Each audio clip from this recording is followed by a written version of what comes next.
부활을 위해서 여러분 힘써 주셨으면 좋겠습니다. 오늘 함께 보실 하나님 말씀은 마태복음입니다. 마태복음 10장, 지난주에 이어서요 5절부터 15절까지의 말씀을 저와 여러분이 함께 교독하겠습니다. 마태복음 10장 5절부터 15절까지.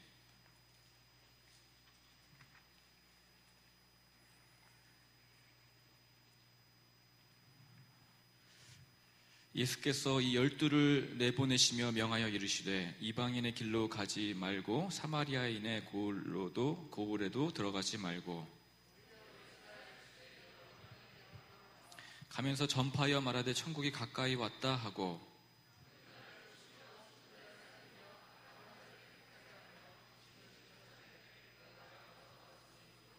너희 전대에 금이나 은이나 동을 가지지 말고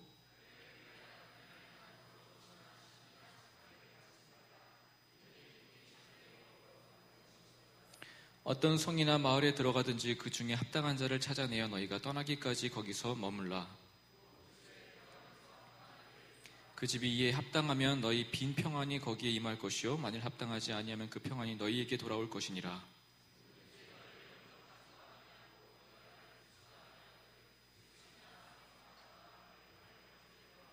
같이 읽습니다. 내가 진실로 너희에게 이르노니 심판날에 소돔과 고모라 땅이 그 성보다 견디기 쉬우니라.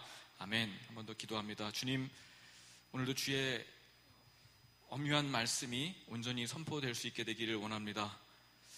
하나님, 종이 입술을 주장하여 주시고 또 우리 듣는 청년들의 마음을 활짝 열어주셔서 하나님 구경하듯 말씀을 듣지 않고 하나님 나에게 주신 하나님의 음성으로 분명히 받으며 말씀대로 순종할 수 있도록 성령 하나님 주장하시고 역사하여 주시옵소서. 예수님의 이름으로 기도합니다. 아멘. 여러분, 오늘 본문은요 좀 특별히 저와 같은 목회자나 풀타임 사역자들 있죠. 선교단체에서 사역하시는 분들 혹은 선교사들에게 좀 큰 교훈과 위로를 주는 말씀이 아닌가 생각되어집니다. 그러나 여기 계신 대부분은 풀타임 선교사나 사역자들이 아니잖아요. 심지어 신대원을 공부하고 계시거나 이제 목회자의 어떤 비전을 가지고 계신 분도 제가 알기로는 없는 걸로 알고 있는데 거의 나올 수도 있겠지만 어쨌든 그런 상황에서 이 말씀이 우리에게 해당될까 굉장히 좀 와닿지 않을 수도 있겠다 생각이 되지만 꼭 그렇지는 않죠. 우리 모두는 이미 직업과 상관없이 그리스도인입니다. 즉 그리스도를 따르고 그리스도의 사역을 전수받은 사도들의 후예인 거죠. 사도의 터 위에 교회가 세워졌고 우리가 그 사도성을 가지고 있습니다. 그렇기 때문에 복음서에 기록되어져 있는 예수님의 삶과 같이 특별히 사도행전에 기록된 사도들이나 많은 제자들의 그런 삶과 같은 그런 전도와 선교적인 삶을 마땅히 우리도 살아가야 되는 거예요. 그렇다고 여러분 공부나 직업을 다 포기하고 전부 목사나 선교사가 되라 이런 말은 아니죠. 직업과 관련된 어떤 2차적 부르심은 여러분 각자입니다. 여러분 각자에게 하나님께서 주시는 자리가 있는 거예요. 그러나 중요한 것은 여러분의 공부와 직업은 다양할지 모르겠지만 여러분 모두가 동일하게 선교에 포커스를 맞추고 있어야 됩니다. 여러분 그리스도인이 맞다면 우리의 모든 삶은 선교에 집중되어져 있어야 돼요. 선교는 다름 아니라 무엇입니까? 사실 제목을 제가 선교란 무엇이 어떻게 선교할 것인가 라고 적었는데 여러분 전도보다 훨씬 좀 큰 개념이죠. 전도를 포함해서 하나님 나라의 도래, 즉 하나님의 통치가 이 땅에 오게 하는 것에 모든 포커스가 맞춰져 있죠. 그것이 바로 선교입니다. 세례 요한과 같이 주님 오실 날을 예비하는 일, 그 일에 여러분 헌신되어져 있습니까? 여러분이 지금 공부하는 것과 직업과 앞으로의 꿈과 비전이 바로 그것을 향해 가고 있는지 한번 점검해 보셨으면 좋겠어요. 우리는 선교적 삶을 살고 있는가? 그리스도인으로서의 마땅한 부르심입니다. 그런 관점에서 여러분 5절 말씀을 보시면은요, 예수께서 이 12를 내보내십니다. 12사도를 이제 선교 일꾼으로서 파송하시면서 근데 그냥 보내지 아니하시고 어떻게 선교해야 하는지를 매우 섬세하게 설명해 주시고 나서 보내시는 거예요. 선교할 대상과 또 구체적으로 선교해야 될 그 내용, 가르쳐야 될 그 주제가 무엇인가, 또한 선교사로서의 그런 자세, 특히 경제 개념과 심지어 사람들로부터 거절당할 때에 내가 어떻게 반응해야 되는지까지 그런 아주 구체적인 면들까지도 아주 세세하게 지금 다루고 있죠. 물론 선교를 위해서 예수님의 그 부르심과 우리 지난주에 살펴봤던 것처럼 성령의 권능이면 충분합니다. 절대적이죠. 이것이 전부라고 해도 과언은 아니에요. 부르심과 성령의 권능이 있으면 감당할 수 있습니다. 그럼에도 그것만 가지고 안 되는 부분이 있어요. 중간고사 치르시는 분들은 다 알겠지만은 기도만 해서 되는 게 아니죠. 기도도 해야 되지만 열심히 공부해야지 시험을 잘 치를 수 있는 것처럼요, 선교도 그렇습니다. 전적인 성령의 사역이고 하나님의 역사하심에 우리가 동참하는 것이기도 하지만 여러 면에서 우리는 선교적으로 준비되어져야 되고요, 선교적 소양을 갖춰야 됩니다. 그렇다면 무엇을 준비해야 하나? 그렇기 때문에 예수님께서 이렇게 소상하게 제자들에게 어떻게 선교를 준비해야 될지 설명하는 거 아니겠습니까? 오늘 모든 것을 다 얘기하고 있지는 않지만 오늘 본문을 통해서 우리가 어떤 준비들을 해야 되는지 몇 가지를 갖추기 원하는데, 5절과 여러분 6절 말씀을 보시면은요, 예수께서 열둘 내보시며 명하여 이르시되 이방인의 길로 가지 말고 사마리아의 고을로 들어가지도 말고 오히려 이스라엘 집의 어린 양에게로 가라 하시면서 선교할 대상을 분명히 가르쳐 주시고 또 준비케 하십니다. 닥치는 대로 선교하는 게 아니에요. 그냥 막 마음의 어떤 열정대로 나가는 것이 선교가 아니라 분명한 대상을 알고 준비해야 됩니다. 제가 한때 이제 선교의 소명을 받고 굉장히 뜨거운 열정으로 선교사 준비를 했어요. 그래서 나갔던 곳이 이제 아제르바이잔인데, 물론 아제르바이잔이 어떤 곳인가 잘 모르시는 분들도 계시죠. 그 땅에 대해서 많이 리서치하고 또 준비하고 그곳에 계신 선교사님과 여러 소통을 하면서 제가 할 수 있는 준비들을 하고 갔지만, 그럼에도 아제르바이잔을 많이 몰랐죠. 열정에 충만해서 아제르바이잔 그 인구가 우리나라 한반도하고 거의 땅 크기는 비슷한데 800만 정도밖에 되지 않습니다. 까짓 그 800만쯤이야 뭐 한번 훅 전도하고 그냥 성령 확 하면은 그냥 다 될 거라고 생각한 거예요. 그래서 800만을 좀 주시옵소서라고 하면서 달려갔다가 굉장히 제가 낭패를 봤죠. 이게 무모한 도전이었구나. 아제르바이잔 안에서도요, 굉장히 다양한 종족들과 언어군들이 살고 있고요, 또 그 안에서 세대별로 또 제가 만날 수 있는 사람이 있는 반면 못 만나는 사람들도 굉장히 많습니다. 다양한 그런 문화와 배경을 가진 사람들이 그 800만 안에 섞여 있었던 거예요. 게다가 제가 2년 정도 사역을 했는데 2년간 사역하는 동안에 몇 명이나 만났겠습니까? 제가 다 세보지는 않았지만 100명은 안 될 거예요, 전도를 했더라도. 그리고 정말 좀 친밀하게 그다음에 관계를 맺고 전도했던 사람은 10명도 채 안 되면, 10명이 뭐예요? 5명도 안 되는 것 같아요. 여러분, 생각보다 우리가 할 수 있는 일은 별로 없어요. 많지 않습니다. 시간도 충분하지가 않고요, 많은 한계가 있죠. 대상도 굉장히 한정적이고 우리가 할 수 없는 부분들이 생각보다 많이 있습니다. 우리의 한계를 좀 알 필요가 있죠. 물론 여러분, 사도 바울같이 전 세계를 대상으로 선교할 수도 있겠죠. 그런 어떤 특출난 분들이 있긴 합니다만은 바울 역시도요, 여러분, 모든 사람을 대상으로 선교했던 게 아니라 그 중에서 선교의 타겟을 분명히 정해서 전도했습니다. 그래서 바울이 가는 곳마다 어디에 먼저 방문을 했어요? 대부분 회당 중심으로 유대인들이 모였던 그 회당에서 복음을 전하고 그 중에서 반응 있는 사람들에게 집중했던 것을 볼 수가 있어요. 모두에게 전도하지 않았습니다. 하물며 우리 주님도요, 3년간 여러분 공생의 기간을, 이제 선교 기간을 가졌지만 이스라엘도 벗어나 보지 못하셨어요. 게다가 갈릴리 주변을 거의 그 지역을 거의 맴돌았고요, 고작 12명에게만 집중했던 것을 우리가 발견하게 됩니다. 예수님조차도 이렇게 한계성을 가지고 있었다면 우리야 뭐 말할 것도 없겠죠. 그래서 오늘 본문의 사도들도요, 이방이나 사마리아인들까지 너희가 다 타겟으로 삼고 모두를 복음화시키려 하지 말고 6절의 말씀처럼 오히려 이스라엘 집의 잃어버린 양에게로 가라고 명령을 받습니다. 타겟이 분명하죠. 이스라엘 중에서도요, 누구예요? 잃어버린 양이 그들의 선교 대상이었습니다. 마태복음 9장 36절에서도요, 예수님은 목자 없는 양과 같이 고생하며 기진하는 그 사람들을 불쌍히 여기셨고 그들에게 다가가셨는데, 즉 목자가 없음으로 인하여서 우리 삶에 주인이 인도자가 없구나라는 것을 깊이 인식하면서 심령의 가난함을 느끼고 애통하고 줄이고 목마른 자들에게 주님께서 집중하여 선교하셨던 거예요.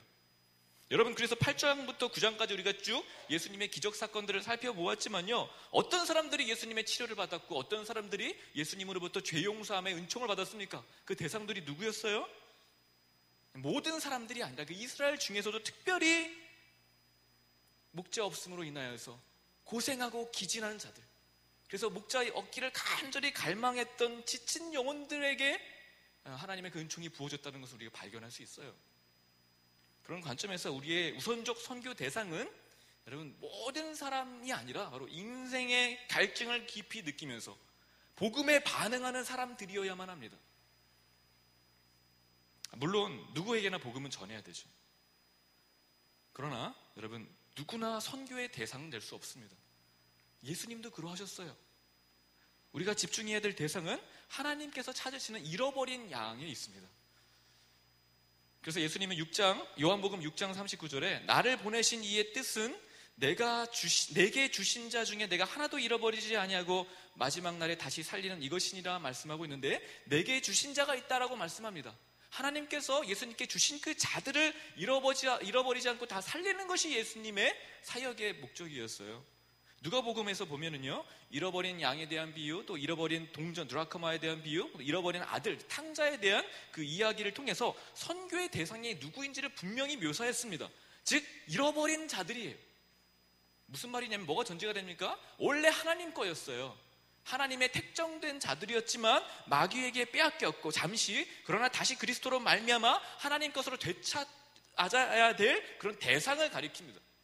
하나님의 것이란 말이에요. 그래서 좀 신학적인 용어로 제한 속죄라는 말을 씁니다. 모든 사람들을 위해서 그리스도께서 죽으신 게 아니에요.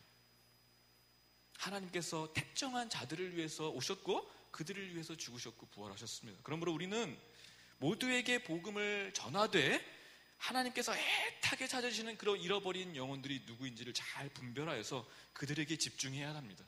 이게 중요한 선교의 전략이에요. 대상을 분명히 하는 것이죠. 또한 여러분 6절에 보시면요,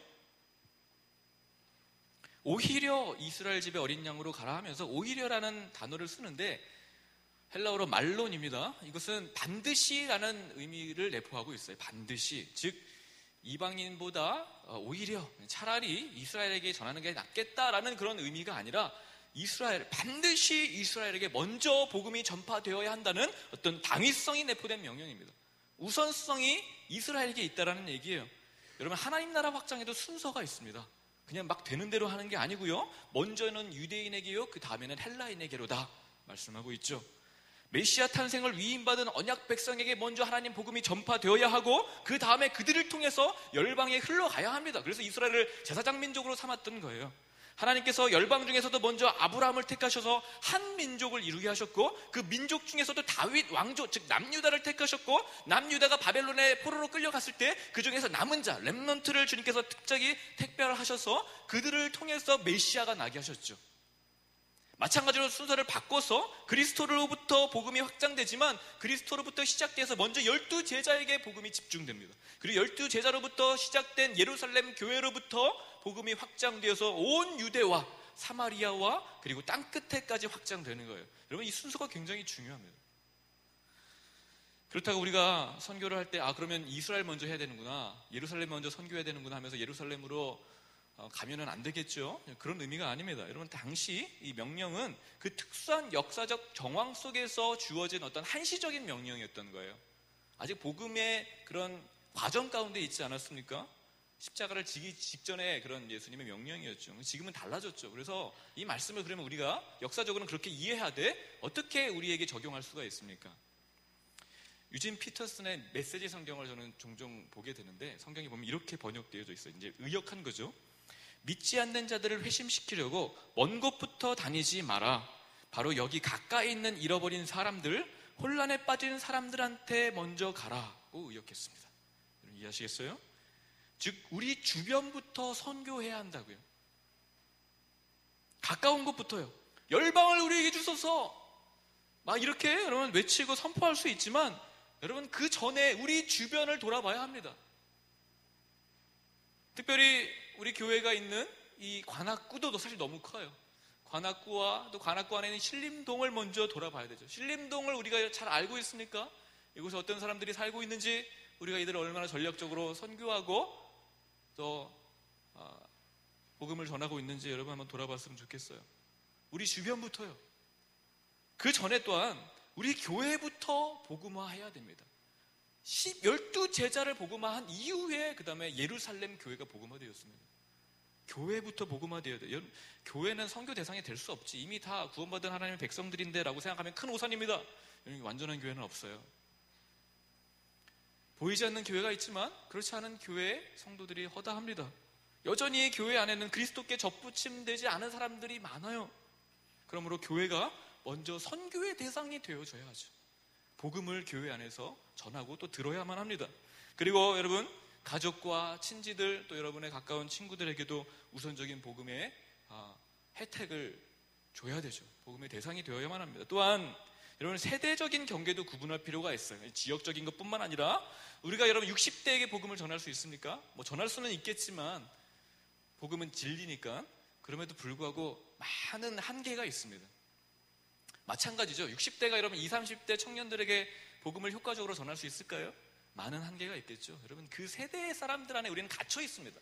우리의 한계가 분명히 있는 거예요. 우리가 주어진 환경 속에서 우리의 나이와 연령에 맞게끔 또한 선교할 그런 대상들을 찾을 필요가 있다는 것이죠. 이처럼 선교할 것은 굉장히 많습니다. 지역으로 분포하다면 엄청나게 많은 14시창부터 해가지고 대륙부터 엄청나게 많죠. 게다가 더 소상하게 나누면은 영역별로 또한 세대별로 엄청나게 많은 선교의 대상들이 우리 앞에 놓여져 있지만 여러분, 우리가 다 할 수 없습니다. 그러므로 이 사도들에게 그 선교의 대상을 주님께서 정해 주셨던 것처럼요, 우리도 역시 각자가 선교할 대상을 분명히 할 필요가 있어요.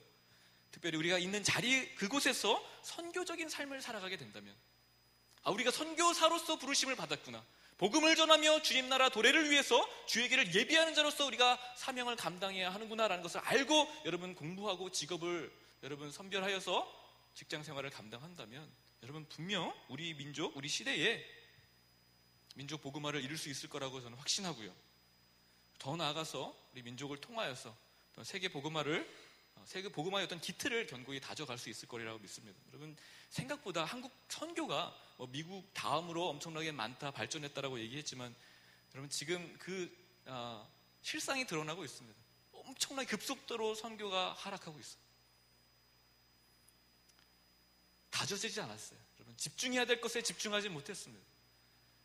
이런 여러분, 우리의 문제점들을 깊이 반성하면서 그렇다고 선교를 놓는 것이 아니라 어디서부터 우리의 복음 전도가 집중되어야 되는지를 분명히 정하고 사역 감당하는 저와 여러분 되었으면 좋겠습니다. 이어서 여러분, 주님은요 7절부터 여러분 8절까지의 말씀을 보십시오.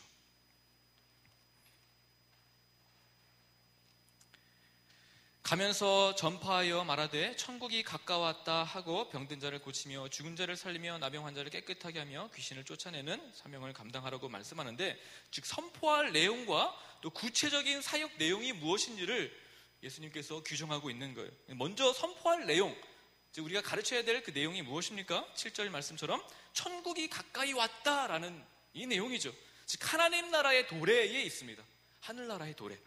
이것이 성경 전체의 핵심적인 모든 것을 관통하는 주제이면서 복음 전도의 핵심이죠. 하나님 나라에 있습니다. 그래서 우리는 하나님 나라가 무엇인가, 도대체 그가 통치하신 나라라는 게 뭘 의미하는가, 우리는 성경을 통해서 자세히 배울 필요가 있어요. 동시에 우리가 이미 하나님 나라에 대해서는 많이 들어왔기 때문에 오늘 좀 집중하고 싶은 것은요, 어떻게 하라고요? 그것을 전파하라고 말씀합니다. 이 사실을, 이 하나님 나라에 대한, 하나님 나라가 가까이 왔습니다라는 사실을 케리그마, 원어로 보면은 선포하다라는 의미를 가지고 있습니다. 선포해야 합니다. 하나님 나라가 임했습니다. 항복하시고 그리스도의 통치에 순복하십시오. 복종하십시오. 라고 하면서 우리는 마치 파수꾼처럼 전쟁을 선포하듯이, 마치 우리는 사람들이 듣던 듣지 아니하던 반응하든 반응하지 않든 선포해야 될, 깨우쳐야 될 의무가 있는 거예요. 결코 교회로 사람들을 데려오기 위해서 여러분 복음을 가지고 꼬시고 설득하고 이끌어오는 것이 절대로 아닙니다. 여러분, 그건 선교가 아니에요. 굽심굽심 하면서 오면 되게 좋아요.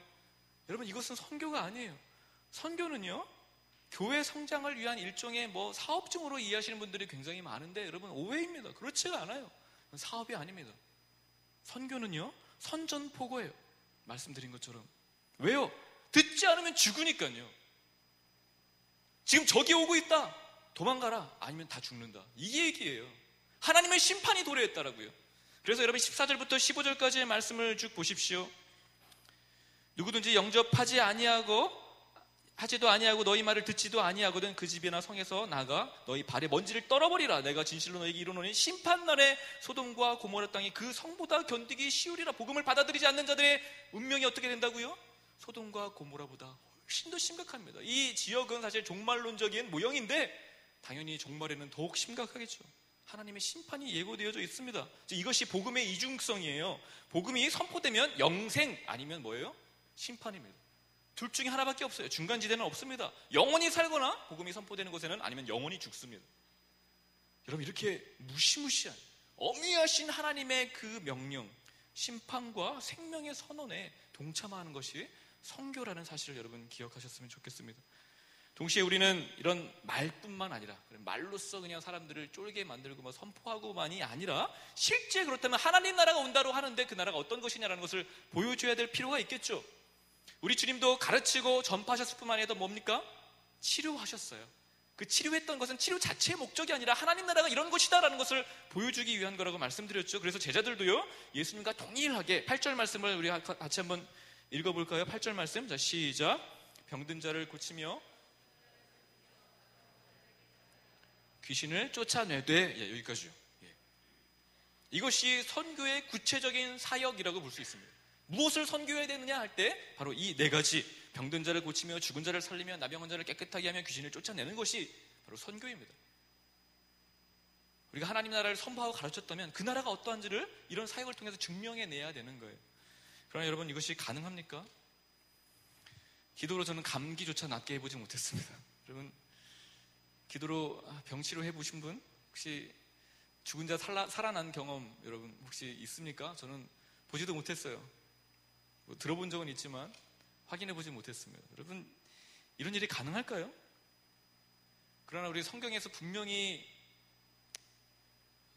보여주고 있지만 예수님께서는 가능했죠.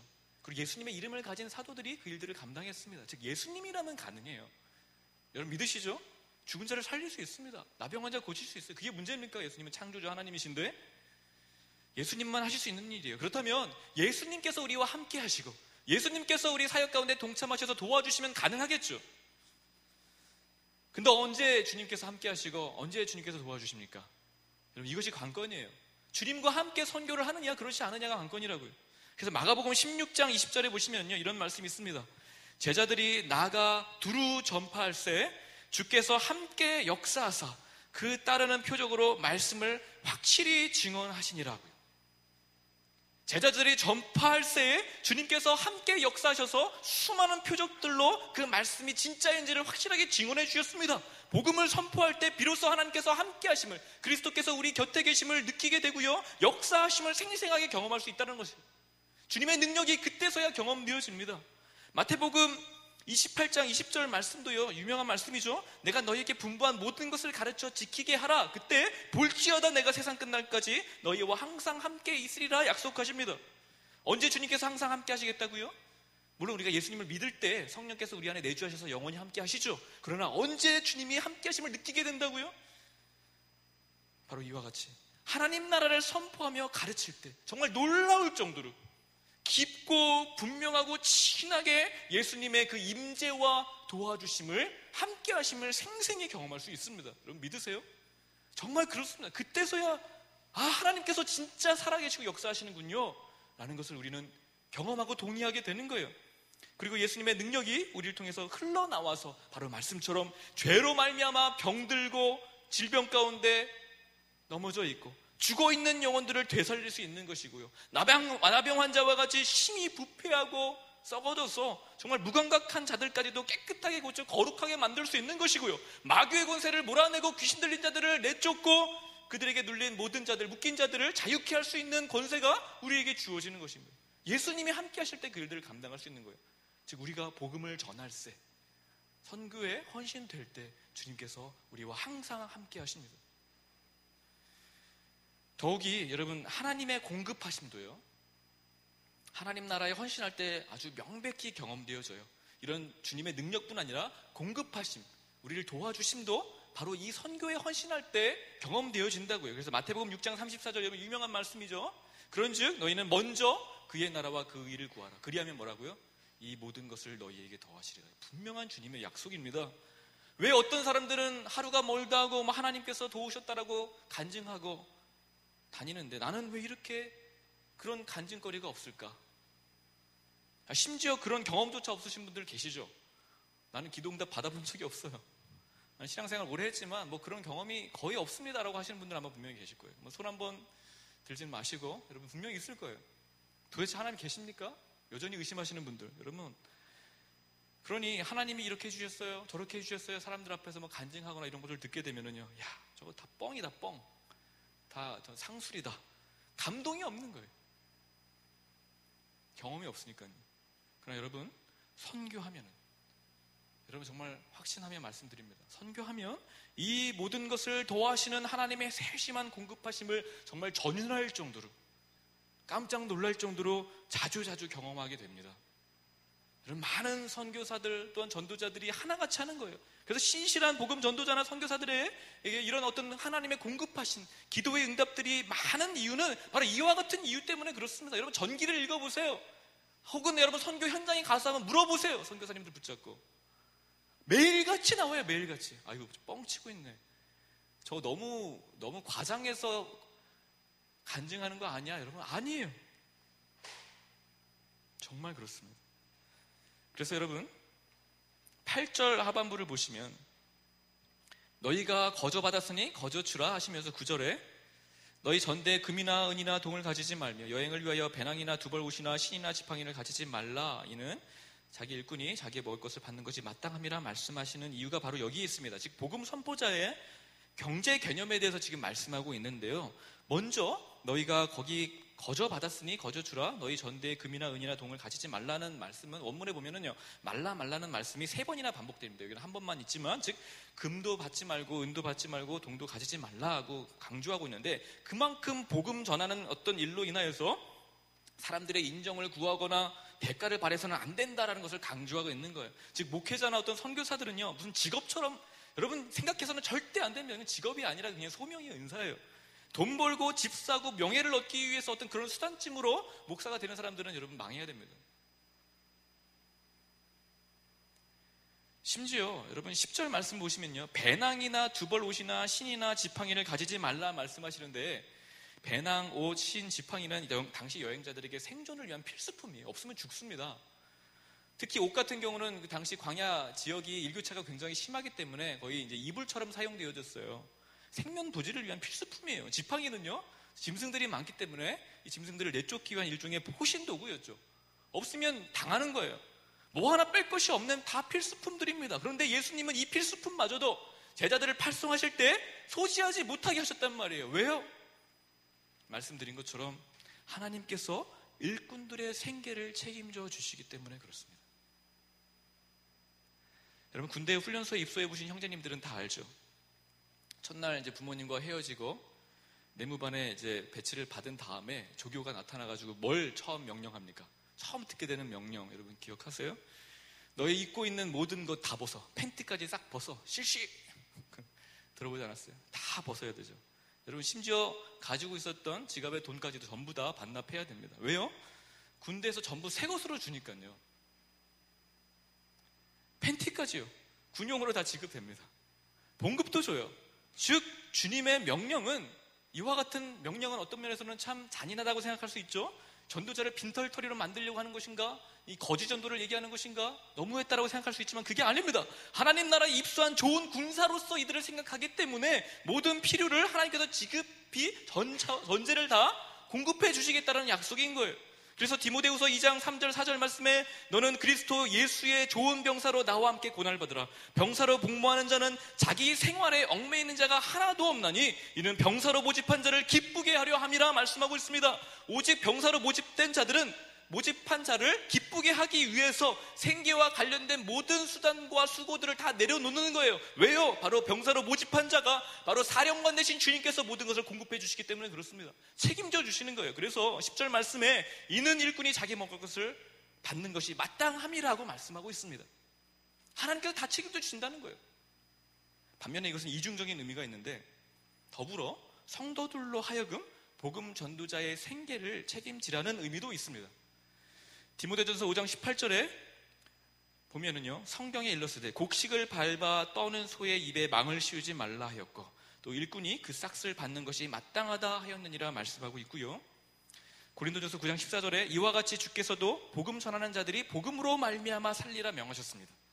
갈라디아서 6장 6절에는 가르침을 받는 자는 말씀을 가르치는 자와 모든 좋은 것을 함께 하라고요.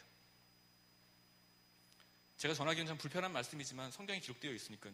이처럼 교회는 목회자와 선교사들의 생계를 책임져야 될 의무가 있습니다. 그러나 오늘날 현실은 어떤지 여러분 잘 모르시죠? 관심도 없고. 과연 몇 명의 사역자들이 저처럼 이렇게 생계를 책임져주는 교회를 만날 수 있을까? 관심 없으시겠지만 여러분 10% 미만이라고 생각됩니다. 생계를 다 책임져 주지 않아요. 그래서 대부분 목사들이, 제가 아는 많은 목사님들도 투잡을 갔습니다. 택시 운전도 하시고요. 사모들이 일선에서 뛰는 경우들이 허다합니다. 복음 전도 사역에 전무할 수가 없어요. 그런 구조예요. 혹은 교회가 생계를 책임져 주는 대신에 목사들에게 너무 많은 업무를 이제 과다하게 부과하는 거죠. 너는 직업이 목사잖아. 그러니까 네가 이제 교회 책임 다시고 다 관리해라 하면서 모든 것을 떠넘기는 거죠. 올바른 처사가 아닙니다. 선교사들도 마찬가지. 얼마나 많은 선교사들이 교회로 인하여서 고통을 당하는지 모르겠습니다. 파송해놓고선요, 당장에 열매가 없다고, 보고하는 게 제대로 들어오지 않는다고 해서 선교비를 막 마음대로 삭감하는 거예요. 어떻게 살려고요? 이런 일들이 비일비재하게 일어나요. 선교사를 파송했다면 그 교회가 파송한 선교사를 생계를 책임져야 되죠. 그렇지 않는다는 것은요, 여러분, 선교사를 죽이는 일뿐 아니라 교회가 교회되지 못하게 되는 일입니다. 하나님의 사명을 그냥 포기하겠다라는 얘기예요. 그럼에도 일꾼은 사역을 조건으로 어떤 수고비를 요구해서도 안 됩니다. 굉장히 이게 민감한 얘기예요. 사례를 받는 것과 사례를 요구하는 것에 현저한 차이가 있습니다. 바울처럼요, 교회가 안 주면 안 주는 대로 그냥 살아가는 게 또한 이렇게 부르심을 받은 자들의 삶이에요. 그래서 메시지 성경에 보면은요, 이 본문을 이렇게 번역하고 있는데, 시작하기 전에 모금 행사를 벌여야겠다고 생각하지 말라. 너희에게는 많은 준비가 필요 없다. 너희 자신을 준비하라. 하루 3끼 먹을 것만 있어도 너희는 이 일을 계속할 수 있다. 짐을 가볍게 하고 다녀라 하고 말씀하고 있습니다. 이처럼 일꾼들의 특징은 검소함입니다.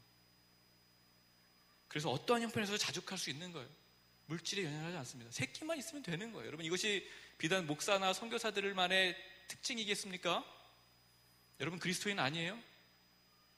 여러분 열심히 벌고 잘 살고 목사들한테는 생계만 유지하라고 얘기할 수 있습니까? 그럴 수 없습니다. 여러분, 우리가 그리스도인이 맞다면 우리의 생계도 마찬가지예요. 먹고 사는 것으로 만족해야 합니다.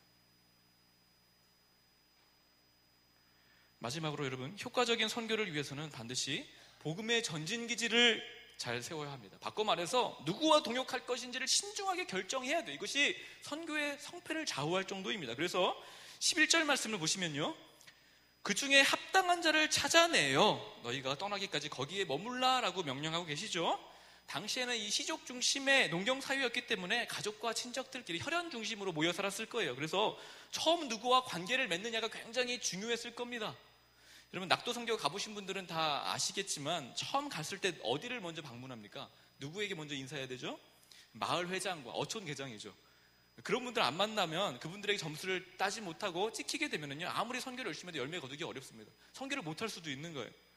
무조건 잘해준다고 손을 내밀고 그냥 마음에 든다고 그 집에 들어갈 것이 아니라 분별력을 가지고 누가 이 지역의 수장인가, 누가 영향력이 있는가를 우리가 잘 파악해서 지혜롭게 접근할 필요가 있겠죠. 그러나 본문이 대답하고 말씀하고 있는 이 합당한 자는 그런 영향력 있는 사람들을 살피라는 그런 말보다는 복음에 반응하는 사람이라고 볼 수 있습니다. 복음을 받아들이는 사람이에요. 그래서 바울도 유럽의 관문도시 빌립보를 처음 방문했을 때 복음을 받아들였던 자주장소 루디아의 집에 거처하면서 온 가족에게 세례를 주고 바로 그곳에서 빌립보 교회를 시작할 수 있었어요. 고린도에 방문했을 때도 브리스길라와 아굴라 부부를 만나게 돼가지고 그와 텐트 메이킹을 하면서 고린도 교회를 세울 수 있었던 것입니다. 거점으로 삼았던 것이죠. 예수님도 사역할 때마다 거점이 있었습니다. 머물던 집이 있었는데 특별히 나사로의 집을 자주 방문하셨고요, 베드로의 장모와 그리고 우리가 잘 알고 있는 마가의 다락방, 즉 마가 어머니의 집에 자주 방문하셨습니다. 그리고 그곳을 거점으로 해서 복음이 선포되었고 바로 마가의 다락방이 예루살렘 교회가 되었어요. 그래서 바울은요, 디모데 후서 2장 2절 말씀, 또 내가 많은 증인 앞에서 내게 들은 바 충성된 사람에게 부탁하라. 그들이 또 다른 사람을 가르칠 수 있으리라 명령합니다. 이것이 바울 선교 전략의 핵심이었습니다.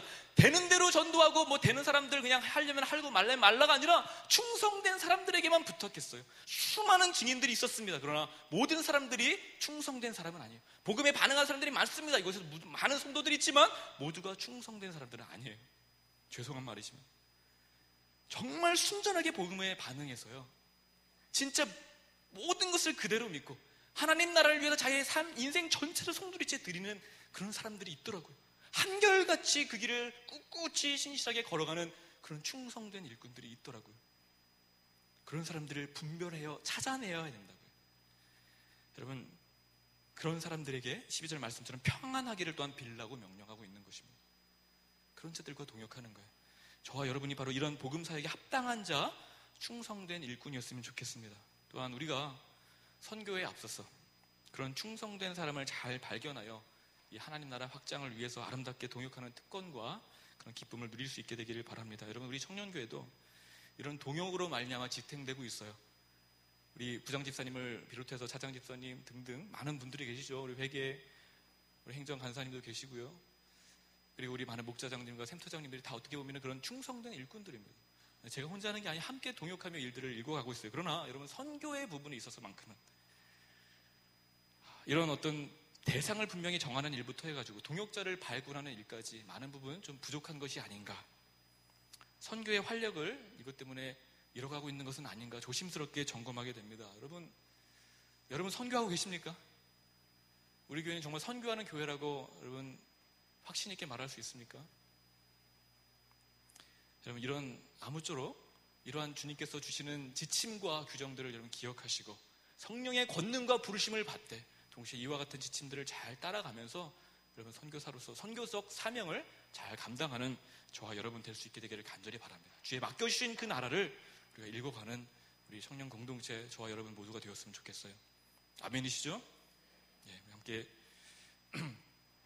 기도하겠습니다. 하나님 아버지, 맡겨주신 그 하나님의 나라, 이 나라의 도래를 위하여서 선교적 사명을 잘 감당하는 저와 우리 청년 공동체 될 수 있도록 도와주십시오.